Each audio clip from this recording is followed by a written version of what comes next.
అక్క వచ్చేసావా? అక్కడెక్కడో హైదరాబాద్ లో గైటీ ఉంది ఇక్కడ. గప్పిని తొందరగా అర్జెంట్ గా ముంబై పంపించాయవా? రాను బొంబాయికి రాను, రాను బొంబాయికి రాను.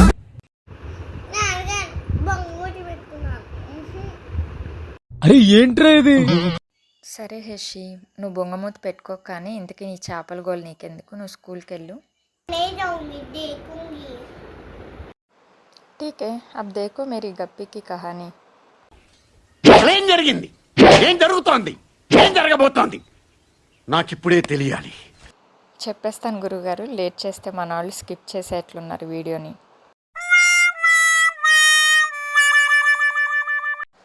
ఇంకా మ్యాటర్ ఏంటంటే, ఇక్కడ వీడియోలో కనిపిస్తుంది కదా మాస్కో బ్లూ గప్పి, కమ్యూనిటీకి ఫీడ్ చేద్దామని వెళ్తే అది ఇంత పొట్టేసుకొని తిరుగుతుంది టబ్లో.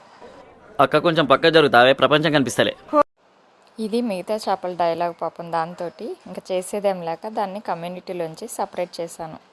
సపరేట్ చేయకుండా అదే కమ్యూనిటీలో వదిలేస్తే మిగతా ఫిషెస్ స్మాల్ బేబీస్ని తినేస్తాయి అన్నమాట. ఇక్కడ వీడియోలో ఈ ఫిష్ని మీరు గమనించినట్లయితే దాని పొట్టను చూసారా ఎలా ఉందో. ఈరోజు రేపు ఖచ్చితంగా డెలివరీ చేసేస్తుంది అనమాట బేబీస్ని, అలా ఉంది పొట్ట. దీన్ని సపరేట్ చేసి ఒక టబ్లో పెట్టామన్నమాట. టబ్లో వచ్చేసి హైడింగ్ స్పాట్స్ కింద గప్పి గ్రాస్ను ఫాక్స్ స్టైల్ ప్లాంట్స్ వేసుకుంటే ఏమవుతుందంటే ఈ పుట్టిన బేబీస్ ఆ ప్లాంట్స్లో హైడ్ అవుతాయి అన్నమాట. నేను ఈ ఫిష్ డెలివరీ ప్రాసెస్కి ఎలాంటి బ్రీడింగ్ కేజీ యూస్ చేయనండి, న్యాచురల్ ఇకోసిస్టమే మెయింటైన్ చేస్తాను. ఈ ప్లాంట్స్ యూస్ చేయటం వల్ల ఏంటంటే మదర్ గప్పి కూడా హైడ్ అయ్యి బేబీస్ సేఫ్గా డెలివర్ చేస్తుంది, ప్లస్ పుట్టిన బేబీస్ కూడా ఏంటంటే ప్లాంట్స్లో హైడ్ అయ్యి సేఫ్గా ఉంటాయి అన్నమాట. బ్రీడింగ్ కేజ్ యూస్ చేయటం వల్ల ఏంటంటే మదర్ గప్పి స్ట్రెస్కి ఫీల్ అయ్యి అది ఒక్కొక్కసారి చనిపోయే ఛాన్స్ కూడా ఉంటుంది మనకి. బేబీస్ మాత్రమే ఇంపార్టెంట్ కాదండి, మనకి మదర్ హెల్త్ కూడా ఇంపార్టెంట్, ప్లస్ బేబీస్ కూడా ఇంపార్టెంట్. ఒకవేళ ఈ గప్పి తినేవండి కొన్ని ఫ్రైస్ని, పర్లేదు, స్టిల్ మనకి చాలానే దొరుకుతాయి న్యాచురల్ ఇకోసిస్టంలో కూడా. బ్రీడింగ్ కేజ్ అసలు యూజ్ చేయొద్దు అనమాట. ఇంతకీ గప్పి పొట్ట చూసారా, ఈజీగా 70 బేబీస్ని పెట్టేది మరి. బాబు పక్కెళ్ళి ఆడుకోమ్మా.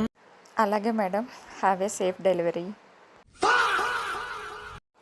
ఆగండి, మా బుడ్డిది ఈ స్టోరీ అంతా విన్నాక నాతో ఒక మాట అంది, వినండి మీరే. పక్కా పంపిస్తావు కదా, పంపించు కదా. ఫిష్లు కానీ పంపిలేదా హేషి నాతో ఒక డైలాగ్ అంటది. ఎవరే నువ్వు? గ్రహాంతరవాసి కప్పలా ఉన్నావు. అమ్మో, ఊహించుకుంటేనే భయంకరంగా ఉంది. అందుకే ఆ డైలాగ్ వచ్చే లోపలే ఫిషెస్ పంపిస్తా అని చెప్పాను. ఫైనల్గా ఏమందో మీరే వినేసేయండి. సరే గైటీ, థ్యాంక్ యూ. సబ్స్క్రైబ్.